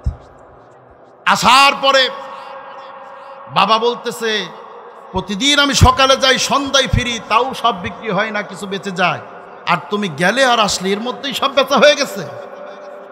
ইব্রাহিম আলাইহিস সালাম ডেকে বলছে, বাপ, তুমি প্রতিদিন তোমার যেই খোদাগুলোক নিয়ে যাও, এরা হলো ভালো। কেমন ভালো? এরা উঁচু পর্যায়ের মস্তান, নেতা, এরা নেতা কোয়ালিটির খোদা, যার কারণে এরা গন্ডগোল করলেও ভিতরে ভিতরে করে, সরাসরি সংঘাত করে না। এরা যা দরকার কলমের খুঁচাই খায়, কিন্তু মানুষের সাথে এসে গন্ডগোল ফ্যাসাদ করে জমি দখল করে না। কথা বলেন না কেন? কিন্তু আমার মাথায় যেইগুলো তুলে দিচ্ছ, এইগুলো একটা উপর পর্যায়ের নেতা না, নেতা হওয়ার যোগ্যতাও রাখে না, সব পাতিমস্তান, এরা খালি ফাসাদ করে। আমি যখন নিয়ে যেতে চাইলাম, এরা সামনে সারিবদ্ধভাবে হাঁটবে না, পরে যখন পিছনে টানছি, এরা একজন আর একজনের সাথে মারামারি করে, কেউ কারো হাত ফেলায় দিছে, কারো পা উঠায় দিছে। বাবা আজহার ডেকে বলতেছে, এটা কি করে সম্ভব? মূর্তি কি কোনোদিন কখনো কি মারামারি করতে পারে নাকি? হযরত ইব্রাহিম আলাইহিস সালামের পিতা ডেকে বলল যে, তুমি কি সলিম বুঝ আমারে দাও, এরা কি হাঁটতে পারে নাকি মারামারি করতে পারে? হযরত ইব্রাহিম আলাইহিস সালাম ডেকে বলল, বাবা আমার, সেই মূর্তিকে নিজ হাতে বানাও, নিজ হাতে সাজাও, আবার নিজ হাতেই তারে ডুবায়া দাও। যেই মূর্তি কথা বলার যোগ্যতা রাখে না, নিজে খাওয়ার যোগ্যতা রাখে না, নিজের শরীরের উপরে একটা মশা মাছি বসলে তারাবার মতো কোনো যোগ্যতা যেই মূর্তি রাখে না, ওই মূর্তি কেমন করে তোমার আর আমার সফলতা কল্যাণকামী হতে পারে, আমারে বোঝায়া দাও। হযরত ইব্রাহিম আলাইহিস সালাম বলল, বাবা এসবে হবে না, ফিরে আসো। একত্ববাদী আল্লাহর দিকে ফিরে আসো। বাবা আজহার এবার ক্ষিপ্ত হয়ে গেল, নমরুদের কাছে বিচার দিয়ে দিল। নমরুদ এবার ইব্রাহিম আলাইহিস সালামকে পাকড়াও করে ফেলল। আমার প্রিয় মুসলমান ভাইরা, সব কিছু ছিল কেবলমাত্র আল্লাহ রাব্বুল আলামিনের পরীক্ষা। নমরুদ ইব্রাহিম আলাইহিস সালামকে ধরে ফেলল। ধরার পরে এবার অগ্নিকুণ্ডের মধ্যে নিক্ষেপ করবে, সড়কের সঙ্গে বেঁধে ফেলা হয়েছে। হযরত ইব্রাহিম আলাইহিস সালাম চোখ বন্ধ অবস্থায় তিনি ছিলেন। চোখ যখন খুললেন, তাকায় দেখেন চরকের রশি যত মানুষে ধরেছে তার সবার অগ্রগামী সে হলো তার পিতা আজহার। হযরত ইব্রাহিম আলাইহিস সালাম কান্না করে দিয়েছেন, চোখ দিয়ে পানি চলে আসলো। আল্লাহ, দুনিয়াতে সন্তান মুসিবতে পড়লে সাহায্যের জন্য যিনি আগে এগিয়ে আসে তিনি কে? বাবা। আর আমি মুসিবতে পড়েছি, আমাকে বিপদের মুখে ঠেলে দেওয়ার জন্য অগ্রগামী ভূমিকা যিনি পালন করছে সে হলো আমার বাবা। আমার প্রিয় মুসলমান ভাইরা, হযরত ইব্রাহিম আলাইহিস সালাম কান্না করতেছেন। ফেরেশতা জিবরাইল আলাইহিস সালাম হযরত ইব্রাহিমের কাছে চলে আসলেন, ডেকে বললেন, ইব্রাহিম, আমি এসেছি, আমি তোমার সাহায্যের জন্য এসেছি। তুমি শুধুমাত্র একবারের জন্য, সুতরাং তোমারে শোনায় দেই, দুনিয়ার কোনো কারো সাহায্যের প্রয়োজন তো আমার নাই। আমার সাহায্য যদি করতেই হয়, আমার আল্লাহ রাব্বুল আলামিন তিনি নিজেই আমার সাহায্যের জন্য যথেষ্ট। জোরে বলুন সুবহানাল্লাহ। তিনি আরো ডেকে বললেন, শুনে রেখে দাও, আমার রব আল্লাহ রাব্বুল আলামিনকে তুমি শোনায়া দিও, আমি ইব্রাহিম আগুনের কুণ্ডলীর মধ্যে গেলে, পরে ভস্ম হয়ে গেলে আমার আল্লাহ যদি খুশি হয়ে যান, তাহলে আমার রবকে শোনায়া দিও, আমার রবের সন্তুষ্টির জন্য আমি ইব্রাহিম শুধুমাত্র একবার বা দুইবার নয়, হাজারো বার এমন আগুনে পড়তে প্রস্তুত আছি। আরো জোরে বলেন সুবহানাল্লাহ। আল্লাহ রাব্বুল আলামিন খুশি হয়ে গেলেন। আগুনের প্রতি আল্লাহ রাব্বুল আলামিন অর্ডার করলেন, ইয়া নারু কুনি বারদান ওয়া সালামান আলা ইব্রাহিম। আল্লাহ পাক ডেকে বলল, আগুন, আমার ইব্রাহিমের জন্য তুমি আরামদায়ক হয়ে যাও। সুবহানাল্লাহ কোন, আর জোরে সুবহানাল্লাহ বলেন। আমার প্রিয় মুসলমান ভাইরা, ইব্রাহিম আলাইহিস সালাম 40 দিন মতো আগুনের মধ্যে থাকলেন। ইব্রাহিমের একটা পশম তো দূরের কথা, শরীরের পোশাকের একটা সুতা পর্যন্ত আগুন পোড়াইতে পারে নাই। এর নাম হলো আত্মসমর্পণ করা। এর নাম কি করা? আমার প্রিয় মুসলমান ভাইরা, হযরত ইব্রাহিম আলাইহিস সালাম কেমনে আত্মসমর্পণ করলেন? হযরত ইব্রাহিম আলাইহিস সালাম পড়লেন, ইন্নী ওয়াজ্জাহতু ওয়াজহিয়া লিল্লাযী ফাতারাস সামাওয়াতি ওয়াল আরদা হানিফান ওয়া মা আনা মিনাল মুশরিকিন। এমন ভাবে তিনি আত্মসমর্পণ করলেন, তিনি বললেন, রব্বুল আলামিন আমার চেহারাটাকে, আমার দেহকে, আমার মন মস্তিষ্ক সব কিছুকে, তাম পৃথিবীর সব দিক থেকে আমি ফেরা তোমার দিকে করে দিলাম। সুবহানাল্লাহ। শুধু করে দিলাম তাই না, আমি স্বীকার করছি, ওয়া মা আনা মিনাল মুশরিকিন, আমি মুশরিকদের অন্তর্ভুক্ত নই। আল্লাহ রাব্বুল আলামিনের কাছে হযরত ইব্রাহিমের আত্মসমর্পণকে এত বেশি পছন্দ হয়ে গেল, আল্লাহ পাক ঘোষণা করে দিলেন, মিল্লাতা আবিকুম ইব্রাহিম হুয়া সাম্মাকুমুল মুসলিমিন। আমার প্রিয় মুসলমান ভাইরা, এর নাম হলো আত্মসমর্পণ করা, এর নাম হলো ইসলামের মধ্যে প্রবেশ করা। আমার প্রিয় মুসলমান ভাইরা, কোনো মানুষ যদি মৃত্যুর পরে রাসূলের মিল্লাতের উপরে ইস্তেকামাত থেকে যদি কিয়ামতে দাঁড়াইতে চায়, তাহলে ওই মানুষটাকে অবশ্যই আল্লাহর পক্ষ থেকে মনোনীত সেই ইসলাম, এই ইসলামের মধ্যে পুরোপুরি আত্মসমর্পণ করতে হবে। কথা বলেন ঠিক কিনা?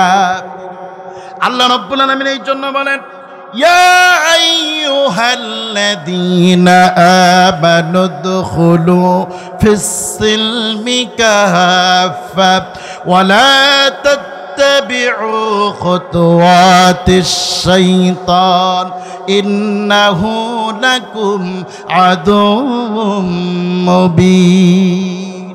আল্লাহ পাক বলতেছে, ও ঈমানদারেরা, উদখুলু ফিস-সিলমি কাফা, ইসলামে প্রবেশ করতে চাও, আংশিক প্রবেশ করার কোনো সুযোগ নাই। প্রবেশ করতে হলে পুরোপুরি প্রবেশ করতে হবে। কথা বলেন ঠিক কিনা? আপনার যেইটা ভালো লাগবে সেইটা আপনি মানবেন। ইসলামের যেই বিধানটা মানতে সহজ মনে হবে ওইটা আপনি মানবেন, আর যেইটা পছন্দ হবে না, যেইটা ভালো লাগবে না, ওইটা আপনি অ্যাভয়েড করবেন। এই সুযোগ আপনাকে দেওয়া হয় না। বরং আপনি নিজেকে ইমানদার বলে দাবি করবেন যখন, মুসলমান বলে যখন দাবি করবেন, তখন ইসলামের সব বিধান 100% আপনাকে মানতে হবে। কথা বলেন ঠিক কিনা? ভাইরা আমার, মনে করেন আপনি কোনো কলেজে ভর্তি হয়েছেন। কলেজে ভর্তি হওয়ার আগে আপনার যেদিকে ইচ্ছা আপনি চাইতে পারবেন, যে কলেজ ইচ্ছা চয়েস করতে পারবেন, সুযোগ আছে না নাই? কিন্তু কোনো কলেজে ভর্তি হওয়ার পরে, মনে করেন আপনি সরকারি কলেজে ভর্তি হওয়ার পরে এবার আপনি প্রস্তাব রাখলেন যে স্যার, এই কলেজের বাংলা ক্লাসটা আমার ভালো লাগে, এইটা আমি এখানেই করতে চাই, আর ইংরেজিটা এখানে ভালো লাগে না, ইংরেজি ক্লাসটা আমি এসএন কলেজে করতে চাই। প্রতিষ্ঠান আপনাকে সুযোগ দেবে? আপনি বললেন স্যার সবই আমার ভালো লাগে, বিজ্ঞান ক্লাসটা মোটে ভালো লাগে না, এজন্য বিজ্ঞানটা আমি এডওয়ার্ড কলেজে করতে চাই। আপনাকে কি কলেজ কর্তৃপক্ষ সুযোগ দিবে? দিবে? বের করে দিবে। দুনিয়ার নিয়ম যদি এইটা হয় যে কোনো কলেজে ভর্তি হওয়ার পর ওই কলেজের কারিকুলাম 100% যদি আপনাকে ফলো করতে হয়, তাহলে যেই রব আল্লাহ রাব্বুল আলামিন আপনাকে ইসলাম নামক একটা জীবন ব্যবস্থা দিয়েছে, সেই ইসলামের কিছু মানবেন আর কিছু মানবেন না, আর আপনি জান্নাতের আশা করেন ওই আল্লাহর কাছে, কেমন করে? এটা বুকার স্বর্গে বাস করা ছাড়া আর কিচ্ছু নয়। কথা বলেন ঠিক কিনা? আমার প্রিয় মুসলমান ভাইয়েরা, ইসলাম মানতে হলে পুরোপুরি মানতে হবে। কথা কি বুঝাইতে পারছি? আমার প্রিয় মুসলমান ভাইয়েরা, আল্লাহ রাব্বুল আলামিন এই জন্য বলতেছেন, হুয়াল্লাযী আরসালা রাসূলাহু বিল হুদা ওয়া দীনিল হাক্কি লিইয়ুযহিরাহু আলাদ দ্বীনি কুল্লিহি ওয়ালাউ কারিহাল মুশরিকুন। আল্লাহ পাক বলতেছেন, নবীজি, দুইটা জিনিস দিয়ে আমি আল্লাহ রাব্বুল আলামিন তোমারে পাঠালাম। তার একটা হলো বিল হুদা, আল কোরআন, আর একটা দ্বীনুল হক, সত্য জীবন ব্যবস্থা ইসলাম। এই দুইটা জিনিস দিয়ে পাঠালাম। এবার তোমার কাজটা কি সেইটা তোমারে শোনায় দেই। ও রাসূল, তোমার কাজ হলো লিইয়ুযহিরাহু আলাদ দ্বীনি কুল্লিহি। আল্লাহ পাক বলতেছেন, নবীজি, যেই দুইটা জিনিস দিয়ে তোমারে প্রেরণ করলাম, এই দুইটা জিনিসের ফলশ্রুতিতে এবার তোমার কর্মসূচি বলতেছে, তোমার কাজ হলো আমার জমিনে আমার দিনকে কায়েম করাই তোমার কাজ। তাম পৃথিবীতে যত ধর্ম, যত তন্ত্র মন্ত্র আছে, যত জীবন আদর্শ আছে, সমস্ত ধর্ম, সমস্ত তন্ত্র মন্ত্র, সমস্ত জীবন আদর্শের ওপরে আমার এই দিন, আমার ইসলামকে বিজয় করাই তোমার কাজ। আমার প্রিয় মুসলমান ভাইরা, এবার বলেন তো দেখি, রাসূলের কাজ যদি ইসলামকে প্রতিষ্ঠা করা হয়, উম্মতের কাজটা কি? বলেন, জবাব দেন, জোরে আওয়াজ দেন। উম্মতের কাজ কি? আল্লাহর জমিনে আল্লাহর দিন কায়েম করা। কথা বলেন ঠিক কিনা? আমার প্রিয় মুসলমান ভাইরা, প্রত্যেকটি ইমানদারের উপরে আল্লাহর জমিনে আল্লাহর দিনকে কায়েম করার বিধানকে ফরজ করে দেওয়া হলো। অথচ এই মুসলমানের মধ্যে এমন অনেকেই আছে, নিজেরা তো দিনকে কায়েম করার প্রচেষ্টা চালাই না, আবার কেউ যদি এই দিনকে কায়েম করার প্রচেষ্টা চালায়, ওই সমস্ত মানুষগুলো তাদের নামে মামলা হামলা দিয়া জুলুম আর নির্যাতনের স্টিম রোলার চালায় আছে না নাই? আমার প্রিয় মুসলমান ভাইয়েরা ভালো করে লক্ষ্য করেন, এই সমাজে এমন অনেক মুনাফিক আছে, যেই মুনাফিকগুলোর কারণে আল্লাহর জমিনে আল্লাহর দিন কায়েমের আন্দোলনকারী মানুষগুলো রাতের বেলা বিছানায় ঘুমাইতে পারে নাই। আপনি ফুলের বিছানায় আরামে ঘুমিয়েছেন, অথচ ওই লোকটা শীতের মধ্যে বাড়িতে আসার পরে পুলিশ ডেকে আপনি ধরায় দিয়েছেন, আছে না নাই? শুধু তাই নয়, কেবলমাত্র আপনার মুনাফিকের কারণে বহু কোরআনের সৈনিক তার মা মারা যাওয়ার পরে জানাজায় অংশগ্রহণ করতে পারে নাই। বহু কোরআনের সৈনিক সন্তান মারা গেছে, জানাজায় আসতে পারে নাই। নিজের পরিবারকে একটুখানি সান্ত্বনা দিবে সেই সুযোগটাও পায় নাই। যদিও বা বাড়িতে আসছে, গভীর রজনীতে বাড়ি থেকে উঠায় নিয়ে গিয়ে ফাঁকা রাস্তা অথবা মাঠের মধ্যে দাঁড় করা বন্দুক যুদ্ধের নাটক সাজায়া ক্রস ফায়ার দিয়ে বিদায় করে দেশে আছে না নাই? শুধুমাত্র আপনার মুনাফিকির কারণে আমার প্রিয় মুসলমান ভাইরা, আপনি নিজেকে ঈমানদার বলে দাবি করেছেন, আপনার উপরেও তো আল্লাহর জমিনে আল্লাহর দিন কায়েম করাটা ফরজ ছিল। আপনি নিজেই কাজটা তো করেন নাই, যারা করেছে তাদের প্রতিবন্ধকতা তৈরি করেছেন। কিয়ামতের দিন মুসিবতের কালে আপনি ঈমানদার হিসাবে আল্লাহর রাসূলের সামনে এই মুনাফিকের চেহারা নিয়ে কেমনে দাঁড়াবেন? লজ্জা হবে কিনা? আমার প্রিয় মুসলমান ভাইরা ভালো করে বোঝার চেষ্টা করেন, রাসূলকে আল্লাহ রাব্বুল আলামিন একটা কর্মসূচি দিয়ে পাঠালেন। সেই কর্মসূচি হলো ইসলামকে বিজয় করা, প্রতিষ্ঠা করা। রাসূল দুনিয়া থেকে বিদায় হয়ে গেলেন, উম্মতের উপরেও একটা কাজ রেখে গেলেন। সেই কাজটা হলো ইসলামকে বিজয় করা, ইসলামের ঝান্ডা উড়ানো। কথা বলেন ঠিক কিনা? এখন কথা হলো, এই দিনকে আপনি কেমনে বিজয় করবেন? বোমা ফাটায়া নাকি জবাই করে?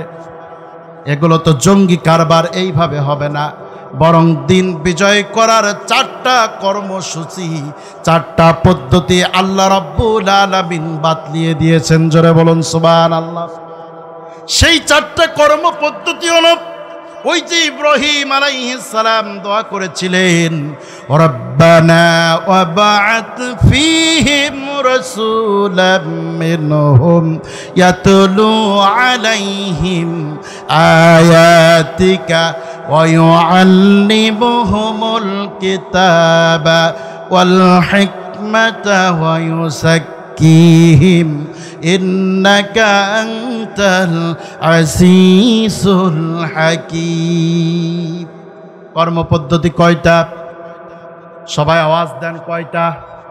জোরে বলেন কয়টা? এক নাম্বার, ইয়াতলু আলাইহিম আয়াতিকা, কোরআনের তেলাওয়াত করে মানুষকে শোনাতে হবে। এ কোরআনের আয়াতগুলো তেলাওয়াত করে মানুষকে শোনাতে হবে। এখন বলেন তো, নিজে যদি তেলাওয়াত না পারেন তাহলে কি অপরকে তেলাওয়াত শোনানো যাবে? যাবে?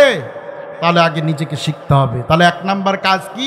নিজে কোরআন শিখবো, অপরকে কোরআন জানাবো। কথা কি বুঝাইতে পারছি? দুই নাম্বার, ওয়া ইউআল্লিমুহুমুল কিতাব, এই কিতাবের জ্ঞান শিক্ষা করা, মানুষকে শিক্ষা দেওয়া। নিজের জ্ঞান না থাকলে অপরকে জ্ঞান দেওয়া যাবে না। এজন্য আগে কোরআনের জ্ঞান নিজে অর্জন করতে হবে। দুই নাম্বার, অপরের কাছে কোরআনের জ্ঞান পৌঁছিয়ে দিতে হবে, শিক্ষা দিতে হবে। সুবহানাল্লাহ। তাহলে মূল কথা, কোরআনের কাছে আসতে হবে। কথা বলেন ঠিক কিনা? জীবনের যদি সমাধান পেতে চান যে কোনো বিষয়ের, কোরআন ছাড়া উপায় নাই মুসলমান। আসতে হবে কোথায়? সমাধান চাও যদি জীবনে মরণে, ফিরে যাও খুঁজে নাও চোখ রাখো কোরআনে। ফিরে যাও খুঁজে নাও চোখ রাখো কোরআনে, তবেই পাবে সুখ শান্তির ঠিকানা, যদি মেনে নাও তুমি মনে প্রাণে। সমাধান সমাধান চাও যদি জীবনে মরণে, ফিরে যাও খুঁজে নাও চোখ রাখো। জোরে বলেন কোথায়? এ যে চির অম্লান চির মুক্তির ডাক, এ যে মহাবাণী খোদারি কালামে পাক, এ যে চির অম্লান চির মুক্তির ডাক, এ যে মহাবাণী খোদারি কালামে পাক। ঘরে বলো কি বারাস্তে বলো, ঘরে বলো কি বারাস্তে বলো, অশান্তি দূর করে শান্তি আনে সমাধান। সমাধান চাও যদি জীবনে মরণে, ফিরে যাও খুঁজে নাও চোখ রাখো কোরআনে। কোথায় চোখ রাখতে হবে? যাহার পরশ পেয়ে পাথর হলো সোনা, কিঞ্চিত ভুল নেই তাহার একটিও কণা। যাহার পরশ পেয়ে পাথর হলো সোনা, কিঞ্চিত ভুল নেই তাহার একটিও কণা। এই দুনিয়া আর সেই দুনিয়া, এই দুনিয়া আর সেই দুনিয়া, মুক্তি পাবে তুমি দোজাহানে। সমাধান সমাধান চাও যদি জীবনে মরণে, ফিরে যাও খুঁজে নাও চোখ রাখো কোরআনে। ফিরে যাও খুঁজে নাও চোখ রাখো কোরআনে। জোরে বলুন মারহাবা। আমার প্রিয় মুসলমান ভাইরা, আল্লাহ রাব্বুল আলামিন সেই কোরআনের কথা বলতেছে, গোলাম রে চারটা কর্মসূচি তোমাদের দিলাম, 4 দফা কর্মসূচি। সেই কর্মসূচির প্রথমটা হলো ইয়াতলু আলাইহিম আয়াতিক, এই কিতাবের আয়াতগুলো মানুষের কাছে তেলাওয়াত করে শোনায়া দিবা। ওয়া আল্লিমুহুমুল কিতাব, মানুষকে কোরআনের জ্ঞান শিক্ষা দিবা। ওয়াল হিকমাতা, মানুষকে প্রজ্ঞা শিক্ষা দিবা। আর 4 নাম্বার ওয়ায়ুসাক্কিহিম, এই কোরআন দিয়ে ব্যক্তি জীবন, পারিবারিক জীবন, সামাজিক জীবন, রাষ্ট্রীয় জীবন, আন্তর্জাতিক পরিমণ্ডল পর্যন্ত পুরোটা কোরআন দিয়ে পরিশুদ্ধ করতে হবে। আমার প্রিয় মুসলমান ভাইয়েরা, তাহলে রসুলকে আল্লাহ পাক পাঠিয়েছেন কোন উদ্দেশ্য নিয়ে? মূলত আল্লাহর জমিনে আল্লাহর দিন কায়েম করার জন্য। আর উম্মতের কাজ হলো সেই দিনকে বিজয়ী করার প্রচেষ্টা চালানো। কথা বলেন ঠিক কিনা? সেই প্রচেষ্টা হবে কয় পদ্ধতিতে? 4টা পদ্ধতিতে, 4টা কর্মসূচির মাধ্যম দিয়ে। কোরআন নিজে শিখবো, অপরকে শিক্ষা দেব। কোরআনের জ্ঞান নিজে অর্জন করব, অপরকে শিক্ষা দেব। 3 নাম্বার, কোরআন থেকে হিকমত শিখবো, মানুষকে শিক্ষা দেব। 4 নাম্বার, এ কোরআন দিয়ে সমাজ, রাষ্ট্র, সব জায়গায় আমরা মানুষকে পরিশুদ্ধ করার চেষ্টা করব। পারা যাবে ইনশাআল্লাহ? পারা যাবে ইনশাআল্লাহ? আমার প্রিয় সারাবাসী, আল্লাহর জমিনে আল্লাহর দিন কায়েমের আন্দোলনের জন্য যদি রক্তের প্রয়োজন হয়, তাম বাংলাদেশের কোথাও যদি রক্ত না পাওয়া যায়, এই সারার ভূখণ্ড থেকে আল্লাহর জমিনে আল্লাহর দিন কায়েমের আন্দোলনের জন্য রক্ত দেওয়ার জন্য 2-4 জন মর্দে মুজাহিদকে কি খুঁজে পাওয়া যাবে? কাদেরকে খুঁজে পাওয়া যাবে? 2টো হাত উত্তোলন করে দেখাও। নারায়ে তাকবীর, নারায়ে তাকবীর, নারায়ে তাকবীর। আল কোরআনের আলো সংসদে চালো, আল কোরআনের আলো। নারায়ে তাকবীর। আল্লাহ কবুল করুন, চিল্লা বলুন আমিন। সামনে বাড়ালো পা যারা আজ নতুন পৃথিবী গড়তে, জানা তো আছে তাদেরই সবার কত যে হবে লড়তে। সামনে বাড়ালো পা যারা আজ নতুন পৃথিবী গড়তে, জানা তো আছে তাদেরই সবার কত যে হবে লড়তে। জীবনের সব পিছু টান তাই ভুলে যায় বারে বারে, দুঃখ কি আর তাদের থাকতে পারে।